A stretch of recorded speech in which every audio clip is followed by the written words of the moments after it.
গরম ভাতে মাছের ঝাল। মাছের ঝাল ছাড়া কি দুপুরের লাঞ্চটা জমে?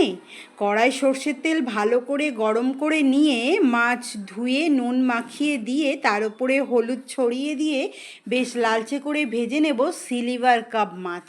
যে কোনো মাছেরই এরকমভাবে ঝাল করা যায়, খেতে লাগে দুর্দান্ত। ওই তেলেই দেব ফোড়ন, শুকনো লঙ্কা, জিরে আর এক মুঠো পেঁয়াজ ভালো করে লালচে করে ভেজে দেব এক মুঠো পাতলা করে কেটে রাখা টমেটো, দেব আদা রসুন ধনেপাতা বাটা, দেব হলুদ নুন লঙ্কা গুঁড়ো জিরে গুঁড়ো ধনে গুঁড়ো দিয়ে আমি ভালো করে নেব কষিয়ে। মশলা কষানো হয়ে গেলে দিয়ে দেব পরিমাণ মতো জল। যতটা গ্রেভি বা ঝোল রাখবো ঠিক ততটাই জল দিয়ে ভালো করে কষিয়ে ফুটিয়ে নেব হাই ফ্লেমে।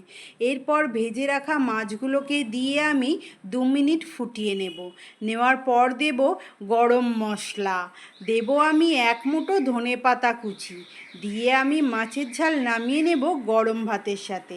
কেমন লাগলো বন্ধুরা জানাতে কিন্তু ভুলো না।